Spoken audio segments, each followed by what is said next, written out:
Seigneur notre Dieu, tu veux que les hommes et nous aujourd'hui, dans cette maison, nous entendions les consolations et les exhortations de ta parole, que nous t'invoquions, que nous t'adressions nos louanges. C'est à cause de ta bonté imméritée que tu veux qu'il en soit ainsi, car qui sommes-nous devant toi et pour toi?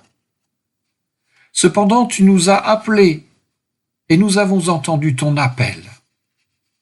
Nous voici donc rassemblés, nous, tes créatures faibles, obscures et rétives, nous, tes enfants que tu aimes, en dépit de la faiblesse et de l'imperfection de l'amour que nous te portons, nous, qui formons ici et dans le monde ton Église, un bien singulier troupeau, mais que tu veux néanmoins assister de ta présence et associer à ton œuvre.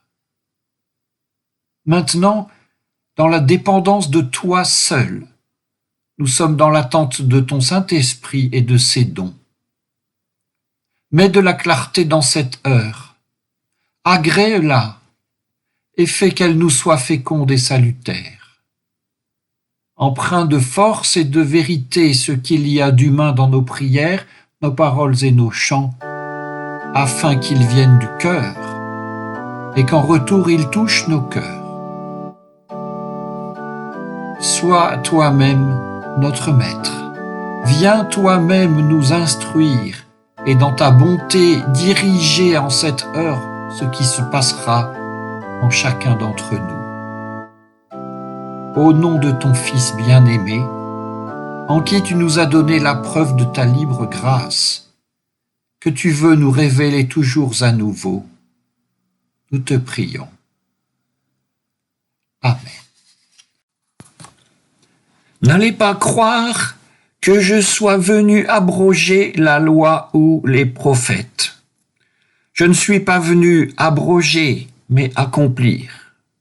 Car en vérité, je vous le déclare, avant que ne passe le ciel et la terre, pas un i, pas un point sur le i ne passera de la loi, que tout ne soit arrivé.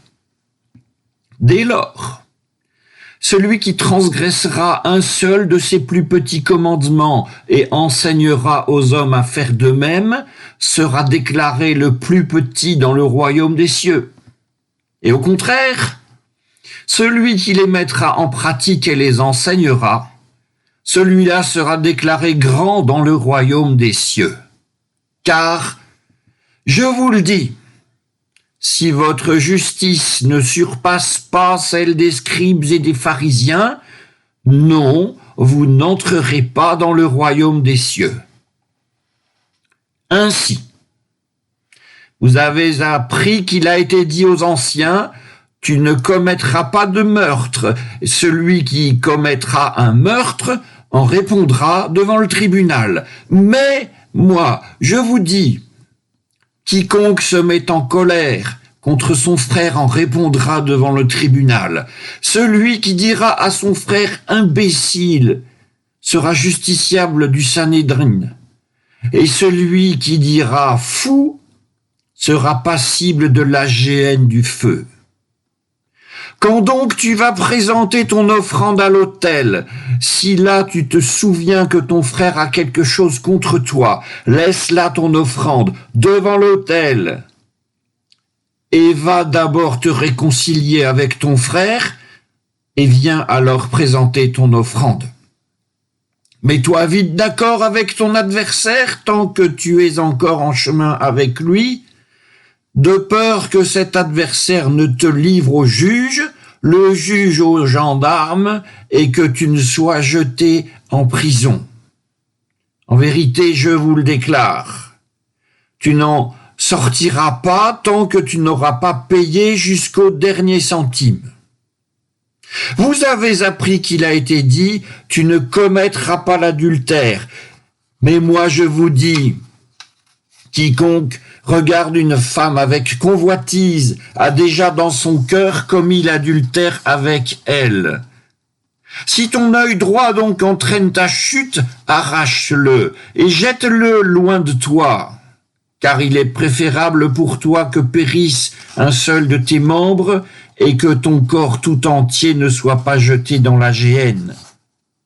Si ta main droite entraîne ta chute, coupe-la et jette-la loin de toi, car il est préférable pour toi que périsse un seul de tes membres et que ton corps tout entier ne s'en aille pas dans la géhenne. D'autre part, il a été dit, si quelqu'un répudie sa femme, qu'il lui remette un certificat de répudiation.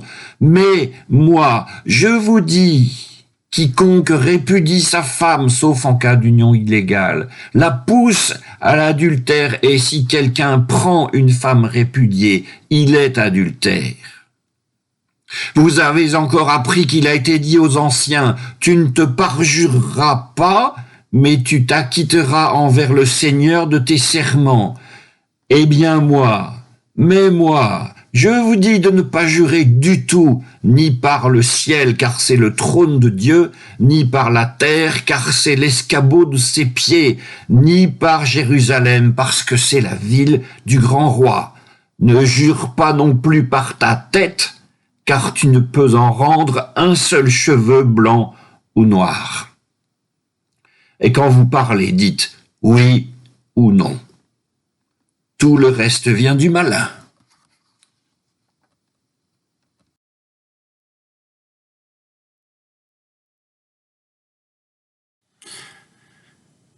Matthieu, l'évangile de Matthieu, est le pays des grands discours.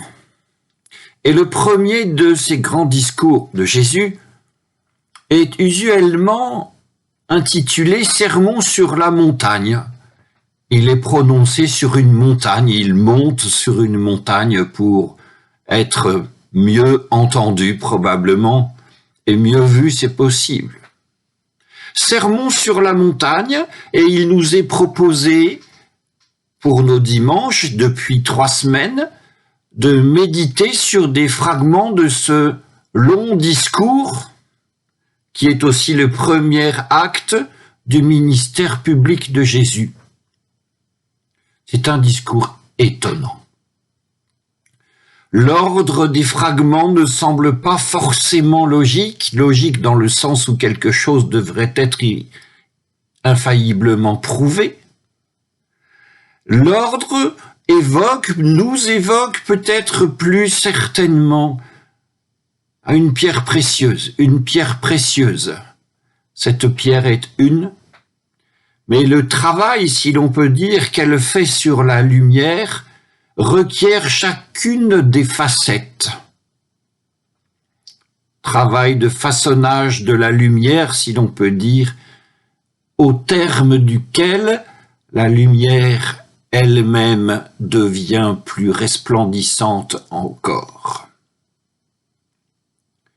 Il y a les béatitudes d'abord, puis il y a « Vous êtes la lumière du monde » et puis aujourd'hui, je ne suis pas venu pour abroger la loi ou les prophètes, mais pour les accomplir. Nous redirons 2 ou 3 mots des premiers moments, ceux que nous avons médités les semaines précédentes. Mais là, nous entrons dans non pas abroger, mais accomplir la loi et les prophètes. Qu'est-ce que ça signifie? Commençons le plus simplement possible. Les abroger, c'est ne plus du tout faire tout ce qu'il est commandé de faire dans cette collection de livres que nous appelons la Bible, ou Torah écrite, plus ce qui est appelé aussi Torah orale, une autre collection jadis transmise oralement puis mise par écrit, 10 fois plus grosse encore que la Bible. Abroger donc, c'est d'abord arrêter de faire. Puis deuxième étape, abrogation de la pensée, car il ne suffit pas de cesser de faire. Il faut en plus cesser de penser faire et cesser de penser faire. Oublier, effacer qu'un jour on a fait. Et troisième étape, faire disparaître tous les documents qui rappellent la loi et les prophètes. Puis quatrième moment, renoncer à tout ce que produit l'observance. On dit parfois que l'observance de la loi conduit à la justice. D'où il vient que si l'abrogation de la loi et des prophètes aussi a lieu, cela permet de s'autoriser toute injustice, de suspendre donc tout amour du prochain, de disposer de tout ce qui est un peu plus faible que soi. Voilà. Ceci pour abroger la loi et les prophètes. Abroger, vous pouvez aussi parler d'abolir, vous pouvez parler de fracasser. Et ça n'est pas 1.2, 3, 4, c'est tout en même temps. Et le bilan est assez simple. C'est l'apprentissage de la prédation, c'est faire d'autrui ce qu'il vous plaît de faire sans aucune considération pour sa personne, cela sur abroger la loi et les prophètes. Et pendant ce temps-là, qu'en est-il d'accomplir? Accomplir, entendons remplir, arriver à la plénitude de l'accomplissement et même à un débordement, comme il est écrit dans le psaume 23, « Tu oins d'huile ma tête et ma coupe déborde ». Mais déborder, qu'est-ce que c'est s'agissant de la loi et des prophètes? C'est peut-être faire ce que le commandement dit. Et c'est le faire avec un sens supérieur de la justice et de la nécessité. Un exemple donc assez simple, c'est par exemple guérir quelqu'un le jour de sabbat.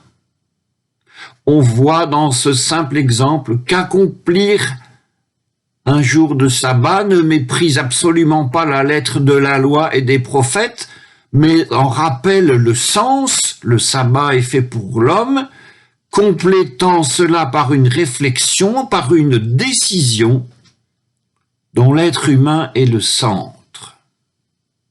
Et ainsi à chaque rencontre, chaque fois qu'un autre autrui se présente, et dans chaque autre circonstance, c'est une autre réflexion qui commence, ce sont d'autres gestes appropriés qu'il faut inventer.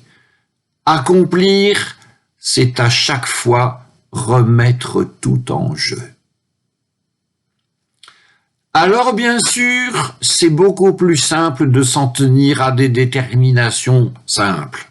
Sabbat ou pas sabbat, homme ou femme, moins de 13 ans, plus de 13 ans, pur, impur, toutes sortes de déterminations binaires qui permettent toutes sortes de jugements simples, fiables, conformes à la loi si on veut. Prenons pourtant bien en considération que des jugements conformes à la loi ne sont pas toujours conformes à la loi. En tout cas, s'ils le sont, ils ne le sont pas au sens de l'accomplissement, mais au sens de la rupture. Abolir ou accomplir. La différence n'est pas une différence de quantité ni une différence d'intensité. Ce qui abolit la loi et les prophètes et ce qui les accomplit ne sont pas de même nature, même si les mêmes mots peuvent être employés pour en parler. Tout comme il y a le vase plus ou moins rempli, mais il y a aussi le débordement et ce qui le provoque. Quoi, mystère? Pour en revenir à nos dernières prédications, il y a les béatitudes mystérieuses. Tout comme nul ne peut voir Dieu sans en mourir, il y a Heureux les cœurs purs, ils verront Dieu. Tout comme il y a des expériences de la vie qui laissent les gens inconsolables, il y a aussi heureux ceux qui pleurent, ils seront consolés. Et tout comme le monde est celui où la terre arable, où la forêt native sont le lieu où les petits paysans et autres tribus sont éliminés à la force des armes et des poisons, il y a heureux les doux, ils auront la terre en partage. Et vous compléterez ainsi la liste des béatitudes et de ces envers bénis du monde qu'elle tâche de présenter. En chacune de ces béatitudes, il y a la position d'une rupture, non pas un plus ou moins de quelque chose, mais plutôt l'écriture de toute autre chose. L'écriture est donc la possibilité d'un monde différent, dont l'avènement relève d'une véritable transformation de fond, relève d'une véritable conversion. Et nous n'avons pas fini. Car après les béatitudes, il y a « vous êtes le sel de la terre et vous êtes la lumière du monde ». Il y a rupture encore, une rupture bien nette entre le sel et la terre, avec un sel qui voudrait se faire autre qu'il n'est et qui s'y perdrait absolument. Nous ne savons pas, avec sel et terre, comment il se fait que l'un et l'autre soient ce qu'ils sont. Ils le sont. Et c'est la coupure, c'est la différence, qui est ici l'objet de ce moment de la méditation. Essayons d'apprécier la différence entre les petits cristaux de sel et la poussière des chemins. C'est une grande différence, mais c'est encore minéral. Avec la lumière du monde, nous sommes invités à apprécier la distance qu'il y a entre la pierre et la lumière. Quelle distance y a-t-il entre la pierre et la lumière? L'énoncé de la question n'a presque pas de signification, n'est-ce pas? Et pourtant, en l'écrivant et en le méditant, nous sommes invités à méditer l'une de ces vérités bibliques qui n'ont aucun sens apparent, sauf dans ce qu'on peut appeler réalité de la rupture de la foi.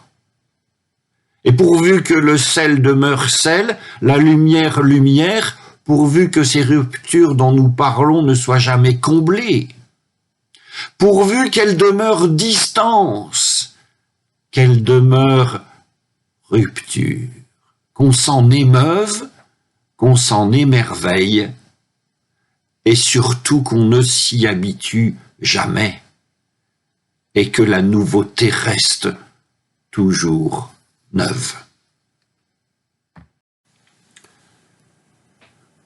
C'est avec la loi et les prophètes que nous avons commencé notre méditation du jour. Jésus vient pour accomplir la loi et les prophètes. Nous avons bien vu que cet accomplissement correspond au franchissement d'un grand abîme, à une existence dans un autre cadre. Et il semble que ce ne sont pas les gens seulement qui sont appelés à la conversion, c'est le monde.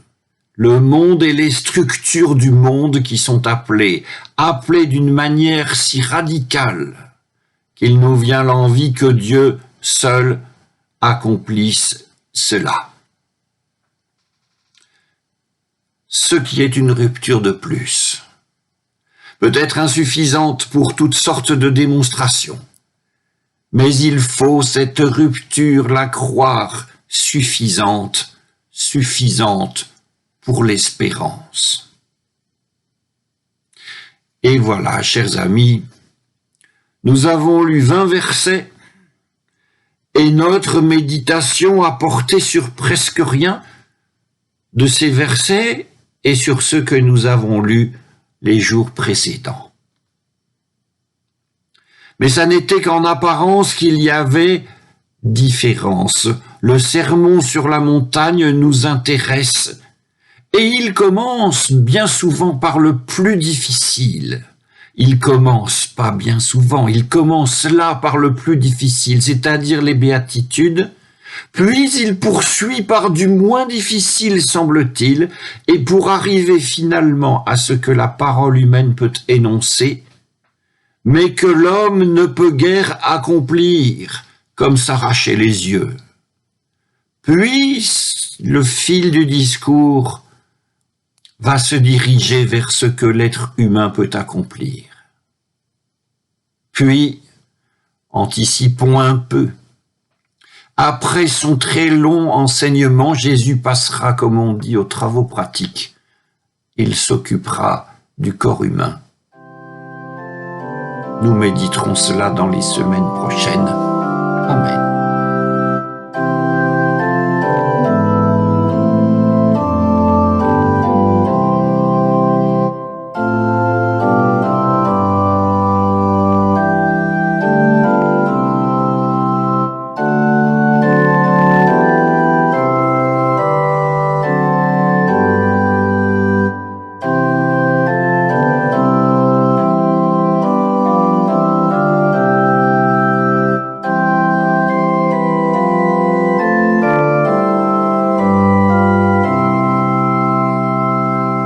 Dans le monde entier, en ce dimanche, les croyants sont assemblés par l'Esprit Saint pour qu'il montre aux hommes le visage d'un peuple libre et sauvé. Prions ensemble. Dans le monde entier, des hommes cherchent la libération de leurs frères pour qu'ils sachent le faire dans le respect de toute personne et le souci d'une vraie liberté. Prions Dieu. Dans le monde entier, des hommes sont aliénés par l'injustice, l'oppression, la haine ou encore le péché. Pour que leur appel à la liberté soit entendu et que leur effort soit reconnu, prions Dieu. Ce monde entier, il est tout près de nous.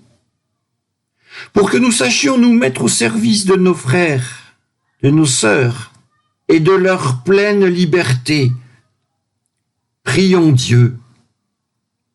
Prions Dieu et disons ensemble, Notre Père qui es aux cieux, que ton nom soit sanctifié, que ton règne vienne, que ta volonté soit faite sur la terre comme au ciel. Donne-nous aujourd'hui notre pain de ce jour. Pardonne-nous nos offenses comme nous pardonnons aussi à ceux qui nous ont offensés. Et ne nous laisse pas entrer en tentation, mais délivre-nous du mal.